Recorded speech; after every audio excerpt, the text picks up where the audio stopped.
it's $600. Or, in this case, $800. $800 for a watch that doesn't have a beautiful, vibrant, colorful screen. $800 for a watch that can't store music. $800 for a watch that doesn't have contactless payments. $800 for a watch that has, by all modern definitions, almost zero smart features. It's big, it's heavy, and it costs more than a brand new iPhone. This is the Suunto Vertical, and it is, without a doubt, one of the most absurd, one of the most expensive, and one of the most important pieces of gear to be released in the last 5 years. The world of smartwatches is a race.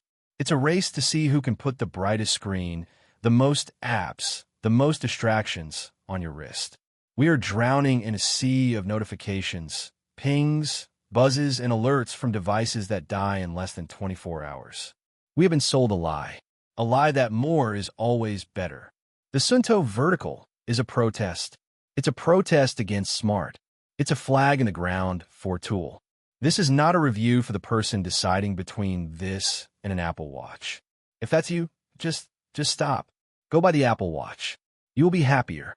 This is for the other person. This is for the person who measures distance in miles, not steps. This is for the person who measures time in days on the trail, not minutes in a meeting. This is for the person who understands that in the real world, in the mountains, on the trail, far from signal, smart doesn't save you. Reliability does. For the next 30 minutes, we are not going to review a smartwatch. We're going to dissect an instrument. We're going to find out what it means to be made in Finland. We're going to expose its biggest, most glaring weaknesses. And we're going to discover why, for a very specific, very demanding user, this $800 dumb watch might be the only perfect choice. Strap in. This is the truth about the Suunto Vertical. So what is it? You pick it up, and the first word that comes to mind is substance. This isn't plastic. This isn't ion-strengthened glass. This is sapphire. This is grade 5 titanium. This is a chassis built, not to be worn, but to be used, to be abused. The buttons, they don't click. They engage. They are big, they're textured, and they're designed to be used with thick, frozen winter gloves. You can feel the mechanical nature of this device. It feels analog in a digital world. And it's made in Finland, in an era where everything is made in the same 3 factories. Made in Finland means something. It means it was manufactured in a facility that runs on 100% renewable energy. This is a device with a philosophy before you've even turned it on. It's a 49mm case. It's big. It is not subtle. This is not a watch you wear with a suit, unless you're the kind of person who wears a suit, but would rather be climbing a mountain. It makes a statement, and that statement is, I have a very, very large battery. Let's talk about the battery, because you can't start a Suunto Vertical conversation without talking about the battery. We have been conditioned, trained to accept battery anxiety as normal. We are a culture of people looking for an outlet. We charge our phones every night. We charge our Apple Watches every night. We charge our Garmins every few days. The Suunto Vertical, in time-only mode, 60 days, 2 months. But who buys this for time only? Let's talk about the real numbers. The stainless steel version, in the best, most accurate, all systems on, dual-band GPS mode. 60 hours. 60 hours of continuous tracking. That's insane. That is enough to get you through a 100-mile ultramarathon twice. But we have the titanium solar version. And this is where things get absurd. The same, best possible, battery-destroying GPS mode. 85 hours. 85 hours. Let's put that in context. You could start the hardest, longest mountain race in the world and finish it, and the watch wouldn't even be at 50%. You can go on a week-long backpacking trip, a full week, tracking 8 hours every day, and you will still not need to charge it. If you put it in tour mode, it's low-power GPS mode. You get 500 hour. 500. This isn't a spec. This is freedom. This is the psychological liberation from the battery. And that's solar. Let's be clear. It's not a charger. It's a range extender. It's that little ring around the dial. And it works. Suunto's app shows you exactly how much solar lux you're getting. It's the thing that takes you from amazing battery life to comical battery life. This level of endurance changes how you interact with the device. You stop thinking about the battery. It just is. It is as reliable as the sun, which, by the way, is also charging it. So how they do this? What is the catch? And that brings us to the screen, the elephant in the room. In a world of the Garmin Epics, the Apple Watch Ultra, the Suunto race, with their blindingly beautiful 4K TV on your wrist AMOLED screens. The Suunto Vertical has a 1.4-inch memory-in-pixel display, and it is glorious. This is the point of the whole watch. This is not a compromise. This is a conscious engineering choice. An AMOLED screen is a vampire. It sucks life, and it's useless in the one place this watch is meant to live: direct, bright, blinding sunlight. An AMOLED in the sun? You have to crank the brightness, which kills the battery faster, or you can't read it. A memory-in-pixel display, a transflective display. The brighter the sun is, the better it looks. It uses the sun's own light to illuminate the screen. It's brilliant. It's always on. Not always on with a dimmed, ghostly image. It is on. Your stats, your time, your map, always visible. No bristflick. No bakkehistorie.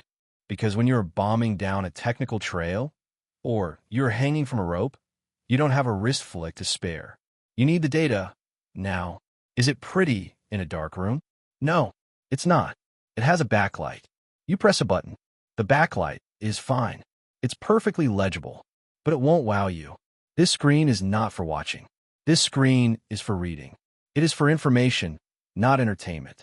This single choice, the choice of the MIP screen, is what separates the toys from the tools. And the Vertical is a tool. And now, the other half of the story. The thing that, if you followed Suunto, you've been begging for. Flying maps. For years, this was Suunto's Achilles heel. Garmin had the maps. COROS was getting there. Suunto had a breadcrumb. The Vertical changes everything. Free, downloadable, worldwide, offline, topographical maps. You connect the watch to Wi-Fi. You open the Suunto app on your phone. You select your state, your country, and you just download them to the watch. 32 gigabytes of storage. And they're good. Are they the most beautiful Google Maps satellite view maps? No. Again, that's not the point. They are functional. They are detailed. They show you topo lines. They show you trails. They show you rivers. You can create a route in the Suunto app, which, by the way, has the best heat maps in the business. You can see where everyone runs, hikes, and bikes. You create your route. You sync it to the watch, and you go. And now, on that always-on MIP display, you see exactly where you are. On a real map, there is no turn-by-turn voice. There is no in 500 feet, turn left. It's better. It's a line on a map. It gives you the confidence to make your own decisions. This is a game changer. This is a lifesaver. This elevates the Vertical from a great sports watch to an essential piece of expedition-grade equipment. When your phone is dead, when there is no signal for 100 miles, this will get you home. I cannot overstate how big this is. The battery gets you out there. The maps get you back. So, it's perfect, right? The perfect adventure watch. No. And this is where the honesty comes in. This is not a smartwatch. And Suunto's new software, it's clean, it's fast, it's simple, but it is not Garmin Connect. The level of data nerdy, training readiness, the body battery, the endless, overwhelming barrage of data that Garmin throws at you. It's not here. Suunto gives you your heart rate, your pace, your training load, your recovery. It's enough. It's the essentials. But if you're a data scientist athlete who lives in their spreadsheets, Garmin still goes deeper. And the smart features? It gets notifications from your phone.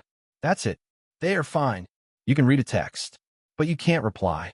You can't use a voice assistant. There is no app store. There is no downloading a Spotify playlist. There is no tapping to pay for coffee. And this is the final, most important point. It's not supposed to. The Suunto Vertical is intentionally defiantly dumb. It's a device of focus. It's built on the philosophy that when you're out there, when you're running or climbing or hiking, you should be running, climbing, or hiking. You shouldn't be checking your email, or skipping a song, or replying to a text. This watch is a filter. It filters out the noise of the modern world. It protects your adventure from your life.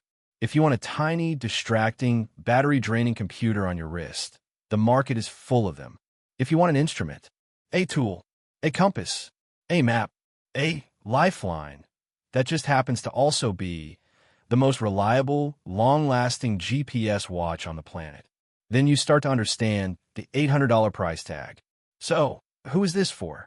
This is not for the person who wants to close their rings. This is not for the person who wants to pay for a latte with their watch. This is not for the person who wants the prettiest screen. This is for the person who is serious about the outdoors. This is for the person who values reliability above all else. This is for the thru hiker, the mountaineer, the ultrarunner, the person who is out there 4 days, not hours. This is for the person who understands that ounces equal pounds, but also understands that dead electronics equal lead. The Suunto Vertical is a commitment. It's a commitment to a different kind of technology. Technology that doesn't demand your attention, but earns your trust. It's an $800, titanium, sapphire, solar-powered promise. A promise that, no matter how far you go, no matter how long you are out there, it will not die. And in 2024, that might be the smartest feature of all.